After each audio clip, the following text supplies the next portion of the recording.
All right. Hey, good afternoon, brothers and sisters. Today is July 25th, 2024. And I have a message to share with you guys today. It's not something I enjoy doing, but it is definitely a message from the Lord that I am to share with you guys. So I'm going to start at the beginning. On July 21st, I had a dream. And in this dream, I saw the Holy Spirit, and the Holy Spirit said, God is going to lead and guide your steps. Now, this is something I pray for every night. And I was also, or at that point, shown this path, and it was laid like with a red rug, and it had corners and turns, so I mean, just showing me that God's going to lead and guide me. And then he said, you will receive a surprise, a message in 3 days. So I was like pretty excited because for 3 days, I'm wondering what this message is. Is it a healing? Is it a salvation for somebody? I just had no clue. So yesterday on the 24th, which was after 3 days, because that was Sunday, Monday, Tuesday. So Wednesday was the day that I was expecting it. And I went out throughout the day, and later in the afternoon, we laid down for a nap because my husband had to do a change, which they do at night. They can't do it till 11 o'clock at night, so sometimes we'll take a nap. So I took a nap, it was probably after supper, and I received this dream. And I'm going to say right now that this dream, this message, is about the tribulation. And what happened is the Lord allowed me to experience the tribulation in this dream, okay? And this is for those that will be left behind, and there will be some that that are Christ followers. Trying the best way to explain this, it's like what I've been trying to show you guys for years. There's a difference. Like the Lord showed me one time, the people that I went to church with and helped me to get where I was, they weren't allowed on that mountaintop because they didn't have a relationship with Jesus. So there's a difference between saying, I'm a Christian, I go to church, but you have no relationship with the Lord. It just kind of, a lot of people do things like that just to make themselves look good, or to let people think, hey, look at me, I'm a good person, I go to church. It's deeper than that. But anyways, let's get back to the dream, the important part. So I was allowed to experience the tribulation in this dream. I have never had a dream like this. My husband picks on me because he says, you always get all the flowery dreams and stuff, not the scary stuff, because sometimes that's what he gets, is the deeper things. So this was the first time, and it really startled me. So let me just say that Sunday morning when I received that message, for the next 3 days, I was sick. I just thought, my gosh, the enemy is just really after me. I had 3 really sick days, and I had nightmares. For the next 3 nights, I couldn't understand what was going on. But I know that I just had this feeling it was because God was going to show me something, and the enemy was just full force attack. So I got through that, and then I received this dream last night. So what happened in this dream, and it felt like I was in this dream for days. It just went on and on and on. And it was an apocalyptic activity going on. So in this dream, I saw many different groups of people, okay, like gangs, like you'd see in a city or a bigger place. You have different gangs, okay? Now, I experienced three or four of these groups of people. And each time I was with this group of people, it was like I was in the group, and then I would be killed, and then I was allowed to re-experience that. And the second time I re-experienced, I was trying to figure out a way how to escape from being killed. So it was kind of interesting how I would be in this one group, and then I was able to redo this part of the dream. And in that part, it was like, okay, what can I do? How can I escape these people? Where can I hide? This is how it went. So anyway, so in the first scene, we pulled behind, I was with my cousin who passed away years ago, and his ex-girlfriend. And we parked in the yard behind my brother's house, which is my childhood home, down by our creek. And we get out of the car, and I'm sitting on the roof of the car, and there's snow on the ground. And I said to my cousin, I said, oh, can you get my shoes? I forgot them. And he said, no, you get them yourself. And I knew they didn't like me. Now remember, I'm representative of a Christian in this thing, okay? I'm someone that, because there's going to be a lot of people that are going to come to the Lord during this time, or, you know what I mean? So he said, no, I'm not going to go get your shoes. And they left and joined this group of people that were behind my brother's house. And it was just a group of many, many people, and they were drinking and partying, and there was these lights that were among them, but I couldn't see their faces because it was like against the darkness, so I couldn't see who these people were. So anyways, after they left and started walking up to this group of people, I saw a man in this group separate himself from these people. And I could feel the hatred that he had for me, and I could feel it, and I knew that he wanted to hurt me. And he started threatening me. He's like, what are you doing here? And he started walking towards me, so I jumped in the car.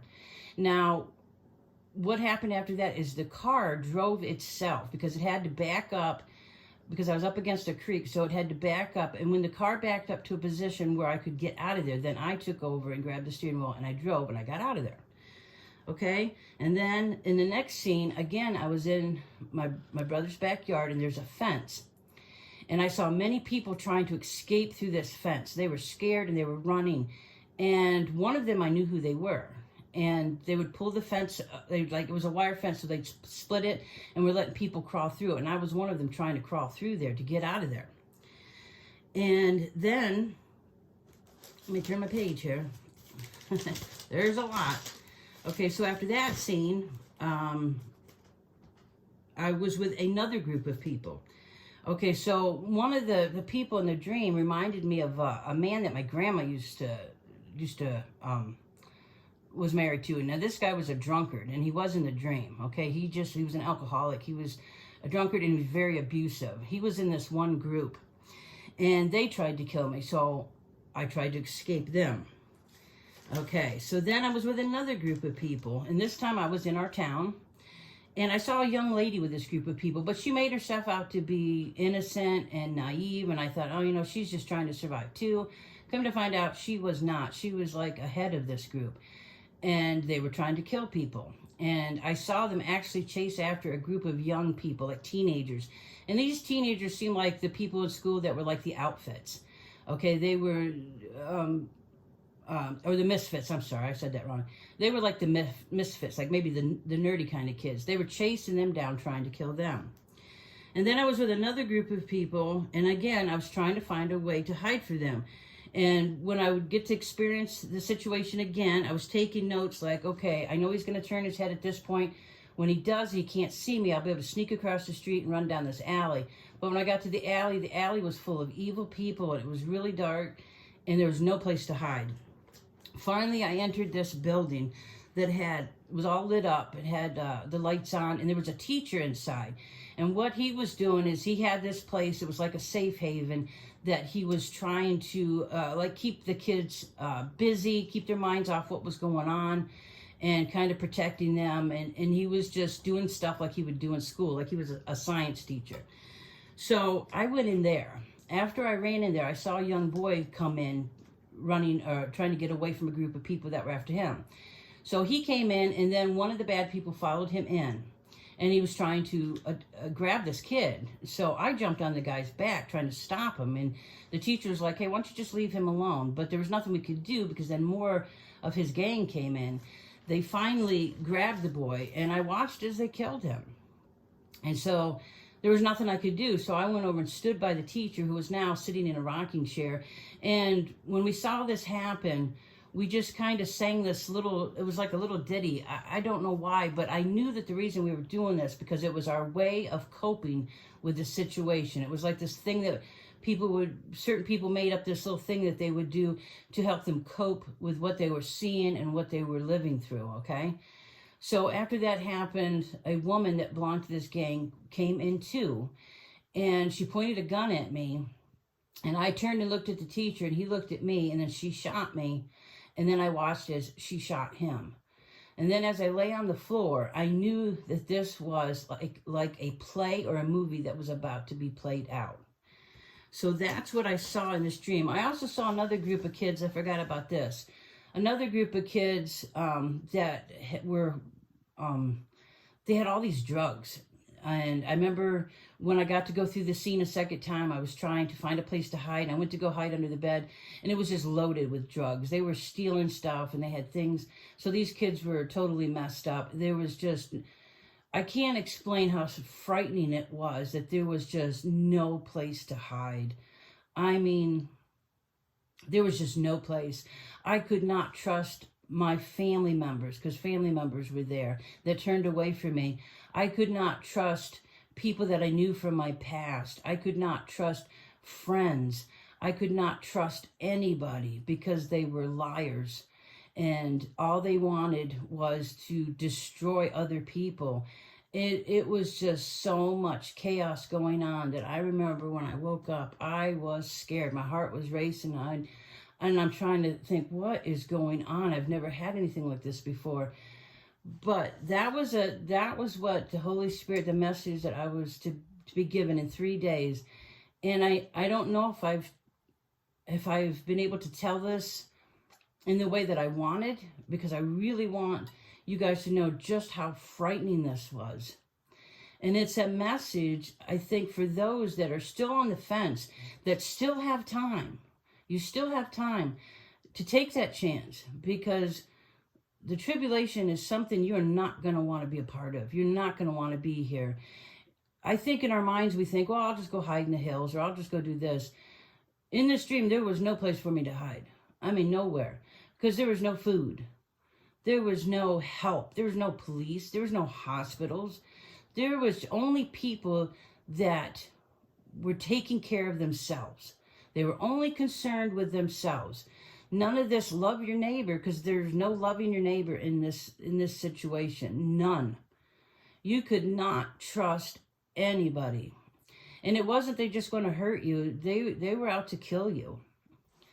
And so in these scenes, like I said, I know this was God from, like I said, explained it right from the beginning. I knew this was from the Lord. And going through this scene where I first joined this group of people thinking they could help me, and then they killed me.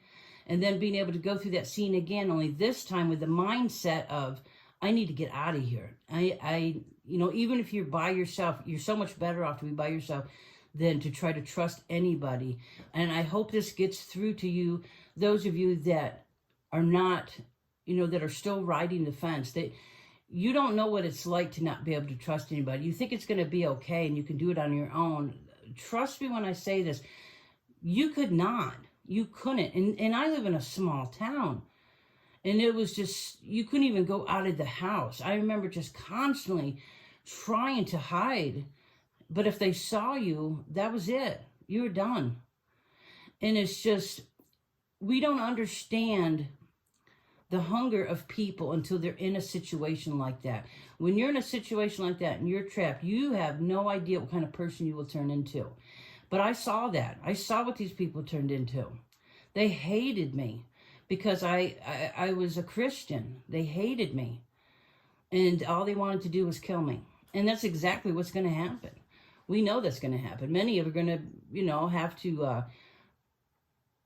say no to the Antichrist and get their heads cut off. So I just pray that this helps somebody out there. And so again, if you're riding that fence, please, while we still have time,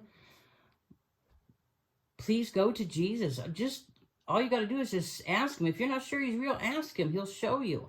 See, I need a sign. That's the kind of person I was. And he showed me.